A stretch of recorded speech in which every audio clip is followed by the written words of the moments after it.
আসসালামু আলাইকুম। সবাই কেমন আছেন? আশা করি সবাই ভালো আছেন। আজ আপনাদের জন্য নিয়ে এসেছি গল্পের অন্তিম পর্ব। আশা করি গল্পটি আপনাদের ভালো লাগবে। তাহলে চলুন শুরু করা যাক। আমি কি বলবো বুঝতে পারছি না। হঠাৎ আগন্তুকের মুখ দেখে আমার হাত থেকে খাবার পড়ে যায়। আমি আরও বিস্ময়ে অবাক হয়ে চোখ বড় বড় করে তাকিয়ে আছি। তুষারকে জড়িয়ে ধরেছে সে আর কেউ না, সে হচ্ছে জ্যোতি। কিন্তু সে হোটেলের ঠিকানা পেলেও কি করে? যতটুকু আমি জানি তুষার দেয়নি, শুধু ফোন নাম্বার দিয়েছে। ও কি লোকেশন ট্র্যাক করে চলে এসেছে? আমি সামনের দিকে তাকিয়ে ভাবনায় ডুবে রইলাম। আমার মুখ দিয়ে কোনো কথা বের হচ্ছে না। তুষার এক নজর আমার দিকে তাকিয়ে আমার মুখের ভাব বুঝে নেয়, তারপর জ্যোতিকে নিজে থেকে সরিয়ে দেয়। তুষার বলে, তুমি হঠাৎ এখানে? আর হোটেলের ঠিকানা জানলে কি করে? জ্যোতি বলে, কেন আমি আসতে পারি না? আর হোটেলের ঠিকানা কি করে পেলাম সেটা না হয় নাই জানলে? আমাকে কি এভাবে দাঁড় করিয়ে রাখবে? ভেতরে আসতে দেবে না? তুষার সাইড হয়ে ওকে জাগা দেয়। জ্যোতি আমার সামনে এসে দাঁড়ায়। তারপর আমার পা থেকে মাথা পর্যন্ত দেখে নিয়ে তুষারকে বলে, চয়েস আছে তোমার। তোমার বউটা সুন্দর। জ্যোতির কথা শুনে তুষার আমার দিকে তাকায়। জ্যোতি আমাকে উদ্দেশ্য করে বলে, কাল তুমি মিথ্যে বললে কেন? কেন বললে তুমি তুষারের কাজিন? এতক্ষণে আমি কথা বললাম, তখন যদি নিজের পরিচয় দিয়ে দিতাম তাহলে হয়তো তোমার পেটের কথাগুলো বের হতো না। আমি জানতে পারতাম না তোমার কি অভিসন্ধি আছে। জ্যোতি ব্রু কুচকে বলে, মানে কি বলতে চাইছো তুমি? আমি বললাম, মানে খুব সোজা, বর্তমান নিজের স্বামী থাকতে অন্যের স্বামীর দিকে হাত বাড়ানো। জ্যোতি রেগে গিয়ে বলে, মুখ সামলে কথা বলো। তুমি তুষারের স্ত্রী হতে পারো, তবে এটা ভুলে যেও না তার আগে আমি তুষারের গার্লফ্রেন্ড ছিলাম। আমি বললাম, ছিলে, কিন্তু এখন নেই। এখন আমি তার স্ত্রী, তাহলে অধিকারটাও আমার। জ্যোতি বলে, বললেই হলো, তুষারের উপরে সবচাইতে বেশি অধিকার আমার। আমি মুচকে হেসে বললাম, তাই নাকি? যদি এতই অধিকার থাকে তাহলে ছেড়ে চলে গেলে কেন? তখন মনে ছিল না? সেটা বাদ দাও, তোমার তো বিয়ে হয়ে গেছে। তাও আবার 1-2 মাস নয়, 1-2 বছরও নয়, পুরো 4 বছর হলো তোমার বিয়ে হয়েছে। 4 বছর অন্য একজনের সাথে সংসার করে আবার এক্স বয়ফ্রেন্ডের সাথে দেখা হওয়ার সাথে সাথে পাল্টি? কেমন মেয়ে তুমি? তখন তুষারের কিছু ছিল না তাই ছেড়ে চলে গিয়েছিলে। এখন যখন শুনেছো তুষারের সব হয়েছে, এখন আবার ফিরে আসতে চাইছো। তুমি তো জানো তুষার বিয়ে করে ফেলেছে, বর্তমান তার স্ত্রী আছে, আর সে হলো আমি। তারপরও কেন ওর দিকে নজর দিচ্ছ? জ্যোতি প্রচণ্ড রেগে যায়। দাঁতে দাঁত কামড়িয়ে আমাকে বলে, যত বড় মুখ নয় তত বড় কথা। আমি কি করব না করব তোর থেকে জ্ঞান নিতে হবে? তুই কে রে? আমার ব্যাপারে নাক গলানোর অধিকার তোকে কে দিয়েছে? আমি বললাম, যে আমার স্বামীর দিকে কুনজরে চাইবে তাকে তো আমি এমনি ছেড়ে দেব না। জ্যোতি আর কিছু বলল না, সোজা আমার গালে থাপ্পড় মেরে দিল। আমি তাল সামালতে না পেরে মেঝেতে পড়ে যাই। এতক্ষণ তুষার চুপ করে আমাদের দুজনের কথা শুনছিল। এবার আর চুপ থাকতে পারলো না। আমাকে থাপ্পড় মারাটা হয়তো তুষার হজম করতে পারেনি। সেও জ্যোতিকে উল্টো থাপ্পড় মেরে দেয়। জ্যোতি গালে হাত দিয়ে তুষারের দিকে তাকায়। ওর চোখে জল টলমল করছে। ওভাবে তাকিয়ে বলে, তুমি আমাকে মারলে, তাও আবার এই মেয়েটার জন্য? তুষার বলে, ও আমার স্ত্রী, ওকে থাপ্পড় মারার অধিকার তুমি কোথায় পেলে? তোমার সাহস কি করে হলো ওকে থাপ্পড় মারতে? জ্যোতি, আজ তোমাকে কিছু কথা বলি, কান খুলে শুনে রাখো। তোমার আমার সম্পর্ক আজ থেকে 5 বছর আগে শেষ হয়ে গেছে। যেদিন তুমি আমার সাথে ব্রেকআপ করেছো সেদিন। এখন কিন্তু তোমার আমার মাঝে কোনো সম্পর্ক নেই। যার অধিকারে তুমি আমার উপর দাবি খাটাবে, তোমার বিয়ে হয়ে গেছে, তোমার স্বামী আছে, তাকে নিয়ে সুখে শান্তিতে থাকার চেষ্টা করো। আমাদেরকে আমাদের মতো থাকতে দাও। জ্যোতি বলে, তুমি না আমাকে ভালোবাসো? তাহলে আজ কথা কেন বলছো? কেন এই মেয়েটার জন্য তুমি আমাকে মারলে? তুষার বলে, তুমি তোমার লিমিট ক্রস করেছো। তুমি ওর গায়ে হাত তুলেছো, যেটা আমি একদম সহ করব না। জ্যোতি বলে, কিন্তু কেন? তুমি কি ওকে ভালোবাসো? এই কথা শুনে তুষার আমার দিকে তাকিয়ে বলে, হ্যাঁ ভালোবাসি। জ্যোতি বলে, তুমি মিথ্যে বলছো, তুমি ওকে ভালোবাসো না, তুমি শুধু আমাকে ভালোবাসো। আমি বিশ্বাস করি না। তুষার বলে, তুমি বিশ্বাস না করলেও আমার কিছু যায় আসে না। নিজের স্ত্রীকে ভালোবাসবো, সেটা আবার অন্যকে প্রমাণ দেখাতে হবে কেন?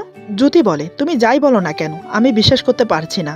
তুমি যদি চাও আমি রায়হানকে ডিভোর্স দিয়ে দেব, তারপরও তুমি আমাকে ফিরিয়ে দিও না।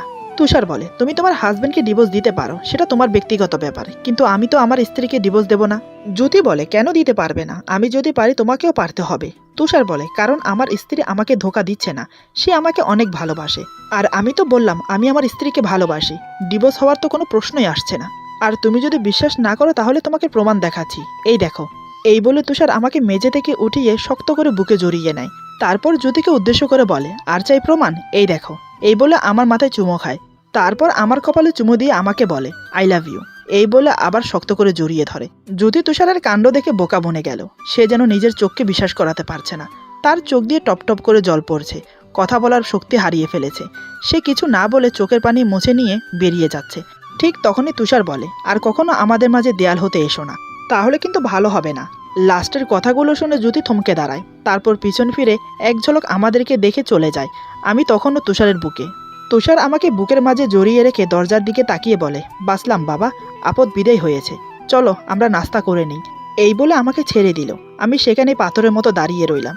এতক্ষণ চোখের সামনে যা হয়ে গেল এবং আমার সাথে যা হলো, এগুলো কি সব বাস্তবে হয়েছে, নাকি টিভিতে টকশো দেখছি, নাকি ঘুমিয়ে ঘুমিয়ে স্বপ্ন, কোনটা? আমি ওভাবে দাঁড়িয়ে আছি দেখে তুষার বলে, কি হলো, দাঁড়িয়ে আছো কেন? নাস্তা ঠান্ডা হয়ে যাচ্ছে, এদিকে আমাকে অফিসে যেতে হবে। তুষারের কথায় আমার সম্বিত ফিরল। তারপর আমি কোনো কথা না বলে তুষারের সাথে বসে নাস্তা করলাম।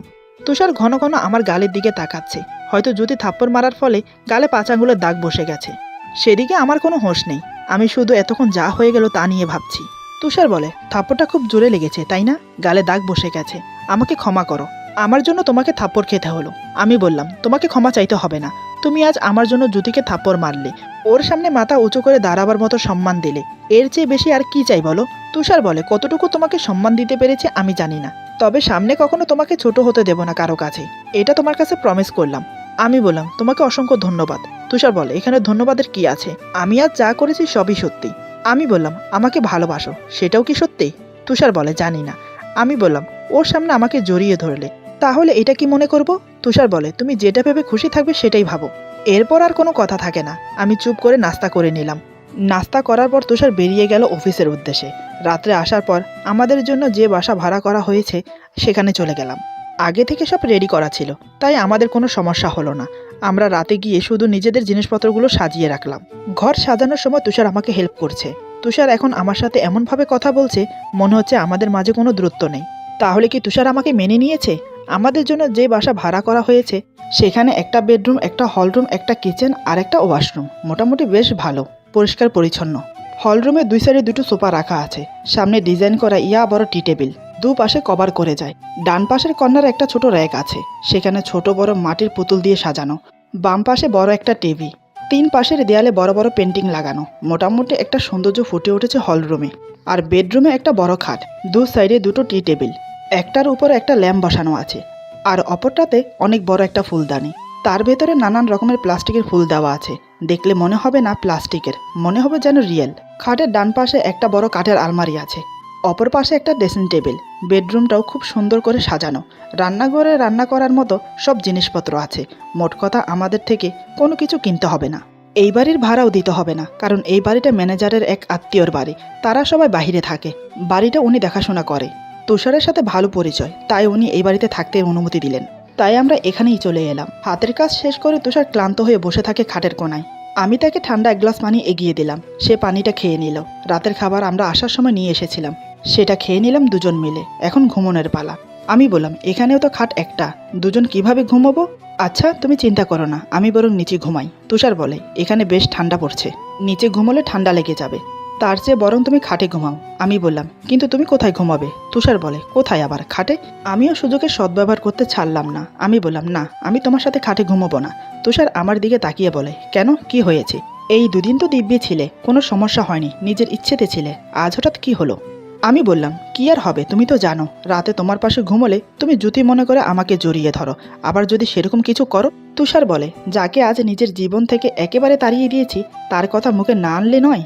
আমি বললাম, ওর কথা বাদ দিলেও কিন্তু তোমার বিশ্বাস নেই তুমি রাতে আমাকে জড়িয়ে ধরবে। তুষার বলে, তোমাকে জড়িয়ে ধরতে রাতের কি প্রয়োজন? আমি চাইলে এখন তোমাকে জড়িয়ে ধরতে পারি, শুধু জড়িয়ে ধরা না, মন চাইলে সব করতে পারি। আমি আমতা আমতা করে বললাম, সব মতলব কি করবে তুমি? তুষার বলে, মনে হচ্ছে তুমি জানো না। জানো না যখন ঠিক আছে, বলে দিচ্ছি, স্বামী স্ত্রীর রাতে যা করে তা করব। আমি বললাম, রাতে আবার কি করে? তুষার বলে, তুমি সত্যিই জানো না? আমি মনে মনে ভাবছি, জানলেও কি আমি বলবো যে আমি জানি? আমি তো তোমার মুখ থেকে শুনবো এবং তোমাকে দিয়েই করাবো সব। তুমি কি ভেবেছ এত কিছুর পর আমি তোমার কাছে এমনি এমনি ধরা দেব? না সোহাগ চান, সবে তো তোমাকে জালে আটকিয়েছি, এবার খেলে খেলে পারে তুলবো। আমাকে চুপ দেখে তুষার বলে, কি হলো, কথার উত্তর দিচ্ছ না কেন? আর এত গম্ভীর হয়ে কি ভাবছো? আমি বললাম, কই কিছু না তো। সত্যি বলতে আমি কিছুই জানি না। রাতে স্বামী স্ত্রী কি করে এইটুকু জানি, স্বামী স্ত্রী এক বিছানায় ঘুমায়, তারপর কি করে? তুষার বলে, আমার ভাবতে অবাক লাগে, তুমি কলেজ পড়ুয়া মেয়ে হয়েও কিছু জানো না? আজকাল স্কুল পড়ুয়া ছেলেমেয়েরাও এসব জানে। ঠিক আছে, এসো ঘুমাবে। আমি বললাম, ঠিক আছে মানে, আগে প্রমিস করতে হবে রাতে আমাকে জড়িয়ে ধরবে না। তুষার কিছুক্ষণ আমার দিকে তাকিয়ে উঠে আসে আমার সামনে, তারপর বলে, জড়িয়ে ধরলে কি করবে? আমি বললাম, চিৎকারে দেব। তুষার বলে, তাই বুঝি, ঠিক আছে, এই আমি তোমাকে জড়িয়ে ধরলাম, চেঁচাও দেখি কত চেঁচাতে পারো। এই বলে তুষার আমাকে শক্ত করে জড়িয়ে ধরে। এটা কি হলো? আমার চাল আমার উপরেই চেলে দিল। তুষার আমাকে বুকে নিয়ে বলে, কি হলো, চুপ করে আছো কেন? তুমি না বললে চেঁচাবে? চেঁচিয়ে দেখো কেউ আসে কিনা। তুষার খুব ভালো করেই জানে চেঁচালে কেউ আসবে না, আর আমিও চেঁচাবো না। আমি বললাম, এটা কি হলো? তুমি আমাকে জড়িয়ে ধরলে কেন? তুমি তো আমাকে স্ত্রী হিসেবে মানো না, আমাকে ভালোবাসো না, তাহলে? তুষার বলে, আজ তো বাইরের একজনের সামনে ধরে কিস করলাম, ভালোবাসি বললাম, স্ত্রী হিসেবে অধিকার দিলাম, তা তো কি হলো না? আমি বললাম, তখন জিজ্ঞেস করেছিলাম কেন বললে জানি না। তুষার বলে, সব যদি আমি বলে দেই তাহলে তুমি আছো কেন বোঝার জন্য? আমি অভিমান করে বললাম, অনেক হয়েছে মিথ্যে কথা বলা, তুমি আমাকে ভালোবাসো না। তুষার বলে, কি করলে বুঝবে তোমাকে আমি ভালোবাসি? আমি বললাম, কিছু করতে হবে না। তুষার বলে, এ কেমন কথা? এখন বলছো আমি তোমাকে ভালোবাসি না, আবার বলছো বোঝাতেও হবে না। আমি বললাম, এত সহজে তোমার ভালোবাসা আমি গ্রহণ করব না। তুষার বলে, কেন? আমার অপরাধ? আমি বললাম, তুমি কি কম অপরাধ করেছো? বিয়ের দিন থেকে শুরু করে আজ পর্যন্ত কম অপরাধ করনি। তুষার বলে, বুঝলাম, এখন কি করলে অপরাধ থেকে মুক্তি পাবো?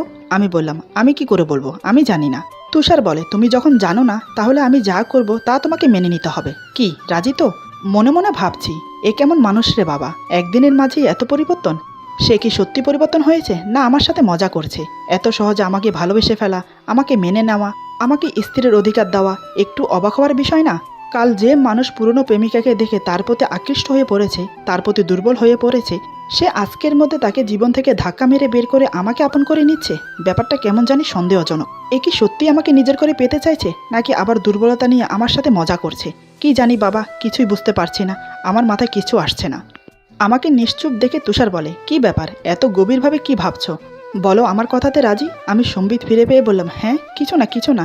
তুমি কি বলছিলে যেন? তুষার বলে, আগে বলো তুমি কি ভাবছিলে, তোমার মন কোন ভাবনায় ডুবেছিল? আমি কোনো ভনিতা না করে বললাম, আসলে আমার বিশ্বাস হচ্ছে না। তুষার বলে, কোন বিষয়ে? আমি বললাম, এই যে তুমি এত সহজে আমাকে আপন করে নিচ্ছ, কাল যে মানুষটা অতীত ফিরে পেয়ে বর্তমান ভুলতে বসেছে, সে কিনা একদিনের মধ্যে অতীতকে চির বিদায় দিয়ে বর্তমানকে কাছে পেতে চাইছে। ব্যাপারটা তোমার একটু অস্বাভাবিক লাগছে না? তুষার বলে, বেশ ভালোই তো বলেছ, আমার কথা আমাকেই জিজ্ঞেস করছো? আমি বললাম, বারে, তোমাকে জিজ্ঞেস করবো না তো কাকে জিজ্ঞেস করব? এখানে কি তৃতীয় ব্যক্তি আছে নাকি? তুষার বলে, তা নেই, তবে আমার কথা আমাকে জিজ্ঞেস না করে নিজের মনকে প্রশ্ন করো, হয়তো তুমি উত্তরটা পেয়ে যাবে। দেখো, আমি মানছি, আমি অতীত ভুলতে চাইনি, অতীত নিয়ে বাঁচতে চেয়েছি, কিন্তু এখন যখন অতীত ভুলে বর্তমান নিয়ে বাঁচতে চাইছি, তাহলে সেখানে এত প্রশ্ন কেন? তুমি কি চাও না আমি তোমার হই? কাল তো একদম আমার বুকে ঝাঁপিয়ে পড়ে বলেছিলে, তোমার ভালোবাসা চাই, তোমার ভালোবাসায় বাঁচতে চাই, তাহলে আজ আবার কি হলো? দেখো, বেশ রাত হয়েছে, কাল আবার আমার অফিস আছে, তাই বলছি এসো লক্ষ্মী মেয়ের মতো শুয়ে পড়ো। এখন কি বলি? ও তো কথার মোড় ঘুরিয়ে দিয়েছে, থাক দেখা যাক কি হয়। তাই আমি আর কথা না বাড়িয়ে সোজা গিয়ে শুয়ে পড়লাম, তবে মাঝখানের বালিশ দুটো দিয়ে দিই। তুষার বলে, মাঝখানে বালিশ দিলে কেন? আমি বললাম, আমার জন্য যেন কারোর সমস্যা না হয় তাই। তুষার বলে, আমি বলেছি তোমার জন্য আমার সমস্যা? আমি বললাম, বলা তো যায় না, হয়তো মাঝরাতে ঘুমের মাঝে আমাকে জড়িয়ে ধরে বলবে তুমি আমাকে জড়িয়ে ধরেছ। তুষার বলে, আচ্ছা, যত সমস্যা আমি জড়িয়ে ধরাতে, দাঁড়াও দেখাচ্ছি মজা। এই বলে তুষার খাটের উপর এসে পড়ে, তারপর মাঝখানে বালিশ দুটো সরিয়ে আমাকে শক্ত করে জড়িয়ে ধরে। এরপর বলে, মাঝরাতের অপেক্ষা করব কেন, এখনই জড়িয়ে ধরলাম, এবার বলো কি করবে? আমি বললাম, কি আর করব, এখন ঘুমোবো তোমার বুকে। তুষার বলে, হ্যাঁ, তাহলে এতক্ষণ তুমি আমাকে বোকা বানাচ্ছিলে? আমি বললাম, এই একটু একটু মজা না করলে প্রেম জমে না, আর তাছাড়া অনেক ভুগিয়েছ আমাকে, তাই একটু শোধ নিলাম। তুষার বলে, তাহলে এই ব্যাপার, কিন্তু এখন যে আমি তোমাকে ছাড়বো না? আমি বললাম, আমিও চাই তুমি আমাকে না ছাড়ো। তুষার বলে, বেশ, তাহলে আর অপেক্ষা কিসের? আমি বললাম, তুমি কি আমাকে সত্যি ভালোবাসো? আমাকে ঠকাবে না তো? তুষার বলে, তুমি আমার প্রেমিকা না, আমার স্ত্রী। আমি আমার প্রেমিকাকে ঠকাইনি, সে আমাকে ঠকিয়েছে, আর বাকি রইলে তুমি। এত কিছুর পরেও যখন তুমি আমাকে ছেড়ে যাওনি, তাহলে আমি কোন দুঃখে তোমাকে ছাড়বো? ভালোবেসে ফেলেছি তোমাকে, জানি না কিভাবে, কোনোদিন ভাবিনি আমার জীবনে অন্য কেউ আসবে। তোমার প্রতিটা ছোঁয়া তোমার প্রতি আমাকে আকৃষ্ট করেছে, তোমাকে ভালোবাসতে বাধ্য করেছে। হয়তো তোমার প্রতি করা অবহেলা থেকেই ধীরে ধীরে এই ভালোবাসাটা জন্মেছে। ধন্যবাদ জানাই জ্যোতিকে, সে যদি দ্বিতীয়বার আমার জীবনে না আসতো, তাহলে হয়তো আমি কোনোদিন তোমার হতে পারতাম না। কথাগুলো তুষার আমাকে বুকে নিয়ে বলছে, আমি ওর বুকে মাথা রেখে শুনছি। আমি বললাম, অবশেষে যে তোমাকে আমি পেয়েছি সেটাই আমার কাছে অনেক। তুমি জানো, বিয়ের পর স্বামীর ভালোবাসাই হচ্ছে মেয়েদের একমাত্র অবলম্বন। আমি চাই না তোমাকে হারাতে, আমি তোমাকে কতটা ভালোবাসি বলে বোঝাতে পারবো না। তুষার বলে, অনেক হয়েছে বোঝানো, আর কিছু বুঝতে বা শুনতে চাই না। তোমার এই বকবক শুনতে শুনতে রাত কাবার হয়ে যাবে, আজ রাতে আর ভালোবাসতেও পারবো না, তাই এবার চুপ করো। আমি বললাম, আমি বুঝি বকবক করছি? তুষার বলে, নয়তো কি? আমি কি সুন্দর করে বলেছি, বিছানায় এসে শুয়ে পড়ো। আর তুমি কি না এটা সেটা বলে বলে কথা অনেক লম্বা করে ফেলেছো। এতক্ষণে জানো তোমার আমার এক ঘুম হয়ে যেত, তবে আমাকে যখন ঘুমোতে দাওনি, তাহলে আজ আমিও তোমাকে ঘুমোতে দেব না। আমি বললাম, কি করবে তুমি? তুষার বলে, দেখোই না কি করি। এই বলে আমার কোমর ধরে হ্যাঁচকা টেনে নিজের কাছে টেনে নেয়। তারপর বুকের সাথে চেপে ধরে বলে, ভালোবাসবো তোমাকে, মন ভরে আদর করব। এই বলে নাকের সাথে নাক ঠেকায়। তুষারের ছোঁয়াতে আমি কেঁপে উঠি। ওর ছোঁয়া পেয়ে আমি আরও আগে চোখ বন্ধ করে নিয়েছি। আমার ঠোঁট তিত্তির করে কাঁপছে। ততক্ষণে তুষার আমার ঠোঁট জোড়া নিজের দখলে নিয়ে নিয়েছে। কি অদ্ভুত একটা অনুভূতি। তুষার দু হাতে আমাকে জাপটে ধরেছে। ওর শরীরের উষ্ণ ভাব ধীরে ধীরে বৃদ্ধি পাচ্ছে। আমি ওকে শক্ত করে জড়িয়ে ধরি। ওর ভালোবাসা যেন আমাকে পাগল করে দিচ্ছে। ধীরে ধীরে আমরা শারীরিক সঙ্গমে লিপ্ত হই। একে অপরের ছোঁয়াতে আমরা যেন রাঙিয়ে উঠেছি। দৈহিক মিলন মনে হয় একেই বলে। সত্যি স্বামী স্ত্রীর ভালোবাসা তা হচ্ছে অন্যরকম এক অনুভূতি। দুজন দুজনকে ভালোবেসে ভরিয়ে দিচ্ছি। এত অল্প সময়ে আমি ওকে পেয়ে যাব, সত্যি আমি কল্পনা করিনি। সবই হচ্ছে ভাগ্য, কখন কি হয় কেউ বলতে পারে না। আমার আর তুষারের ক্ষেত্রেও তাই হয়েছে। একসময় তুষার ক্লান্ত হয়ে আমার পাশে শুয়ে পড়ে। দুজন দুজনকে জড়িয়ে ধরে মনের ভালোবাসা প্রকাশ করছি। অনেক না বলা কথা জমেছিল, তা আজ তুষারকে বলছি। সে আমাকে বুকে নিয়ে মনোযোগ দিয়ে আমার কথাগুলো শুনছে। এভাবে ভালোবেসে গল্প করে রাত কাবার করে দিলাম। বেচারা তুষার ঘুমানোর আর সুযোগ পেল না। সকালে উঠে অফিসে যেতে হলো। কোনো রকম ঝিমিয়ে ঝিমিয়ে অফিস কমপ্লিট করে বিকেলের দিকে বাসায় আসে। বাসায় ফোন করে সবার সাথে কথা হয়েছে। তারপর আপুর সাথে কথা বললাম। তিনি সব শুনে মহা খুশি। আমাকে বলে ঢাকা থেকে বাড়িতে আসার সময় টাঙ্গাইলের চমচম মিষ্টি আর বগুড়ার দই নিয়ে আসতে।